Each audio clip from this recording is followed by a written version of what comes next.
Alrighty, hello everybody. I'm going to be starting a new commentary, a chapter by chapter reading of the Bible. I'm going to start in three sections. The first section, I'm going to be talking a little bit about, just some things, a little warm up beforehand.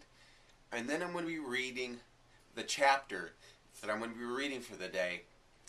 And then afterwards, a discussion of that chapter. Now, a few things, guidelines I'd like to get out of the way beforehand is, I'm not necessarily a theologian, and I don't have a degree, I haven't studied to become a priest. This is just me wanting to share the word with whoever out there might want to hear it.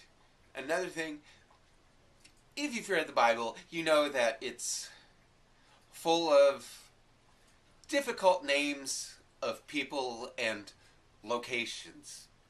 I will do my best to pronounce them, but a lot of them I'm probably going to screw up, so I'm just getting that out of the way right now to let you know. And, in any of the any of the section of comments, if you want to talk about what I've read, comments about anything, or if you may have disagreed with anything that I'm saying, please post it. It can be, fuel for more discussion, and that's what I want to hear. And the two books that I'm studying right now, I'll be reading out of the New King James Bible. I have a prophecy study Bible, and I'm using the Matthew Henry's commentary to give me some ideas of stuff to go over. And what I will be doing in this plan is I'll be reading every chapter, starting with Genesis chapter 1 all the way through the end of Revelation. Now, this is going to take a long time. I'm going to try to go for a video every day. I might not be able to do that. There will be some times where I'll be skipping days, but I'm going to try to go through this, a chapter a day. Now, one chapter that might be a little bit of a problem is going to be Psalm 119. And for that, I'm probably going to break that up into smaller sections. Alrighty. Now, I think I'm going to start to read now. Like I said, we're going to start with Genesis chapter 1 as soon as I get there.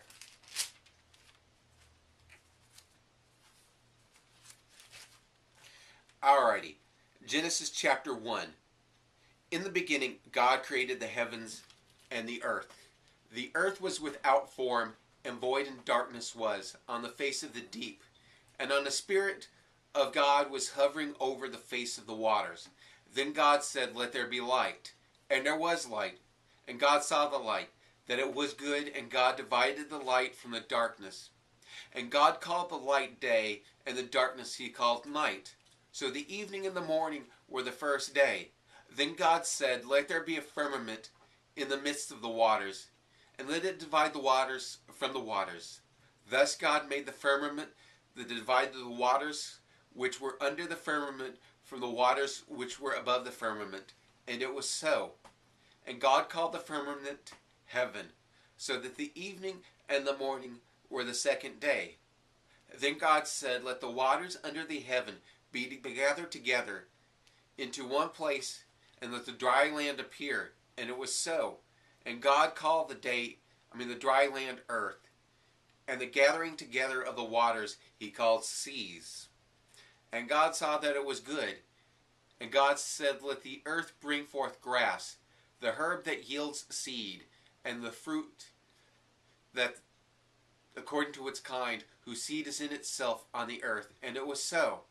And the earth brought forth grass, the herbs that yield seed according to its kind, and the tree that yields fruit whose seed is in itself according to its kind.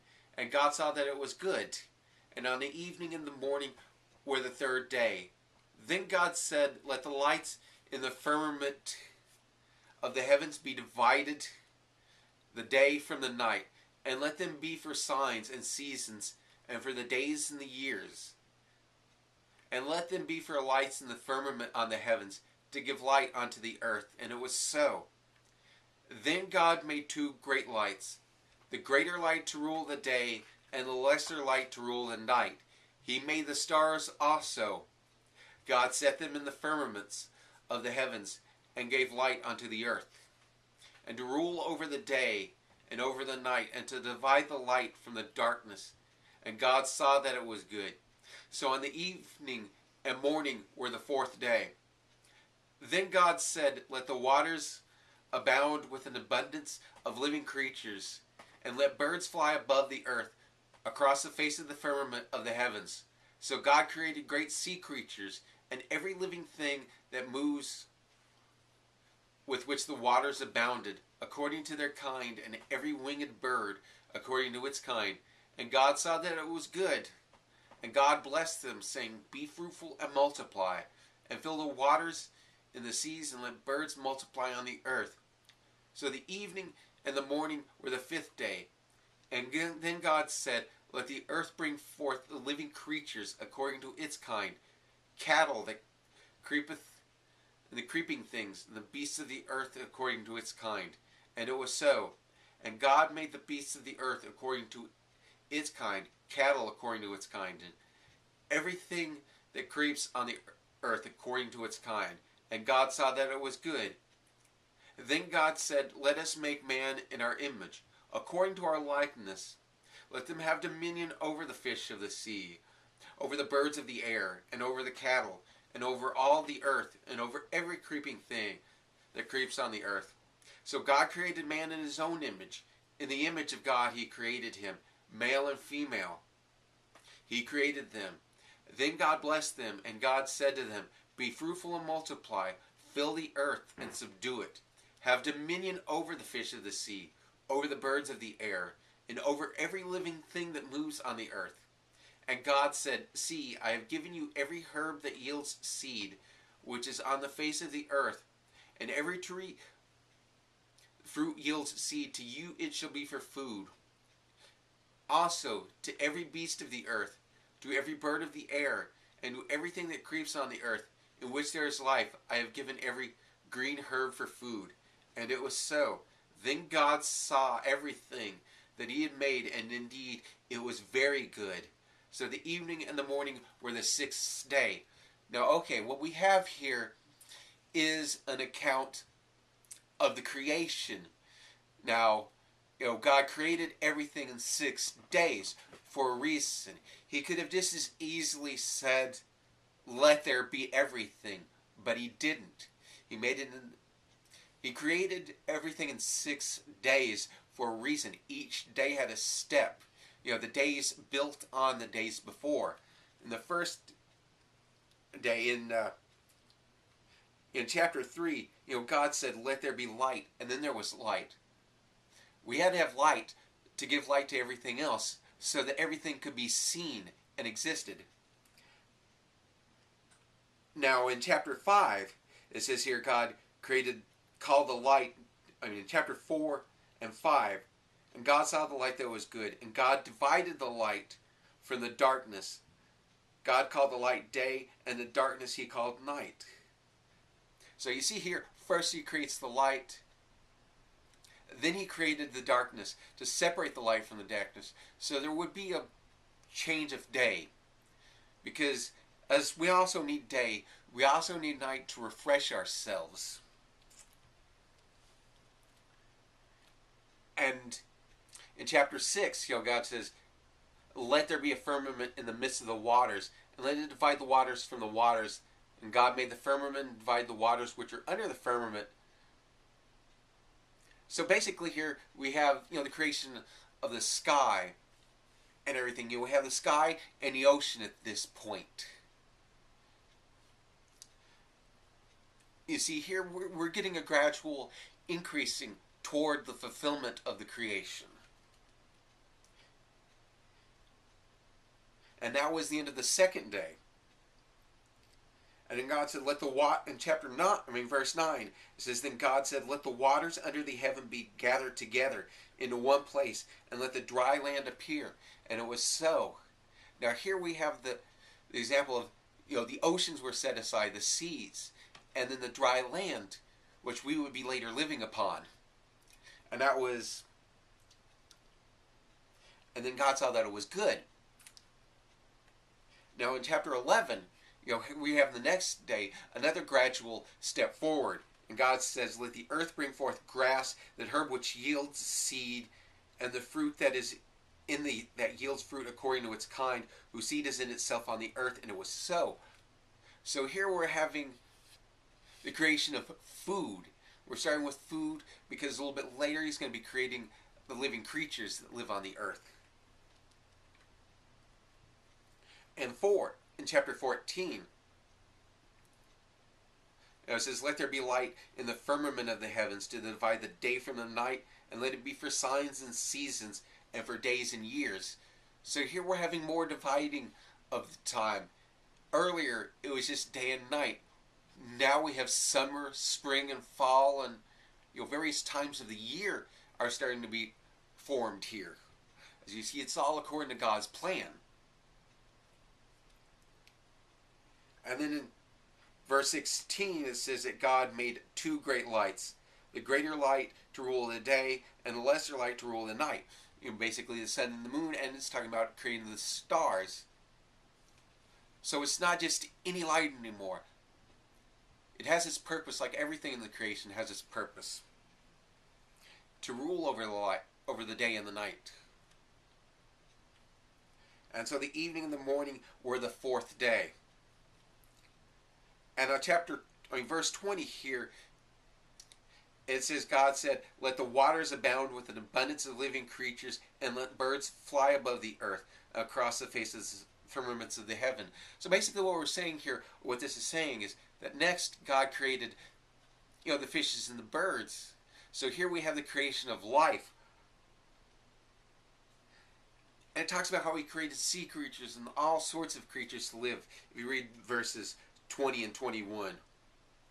And 22, he's talking them to be fruitful and multiply, to fill the oceans and the air with life.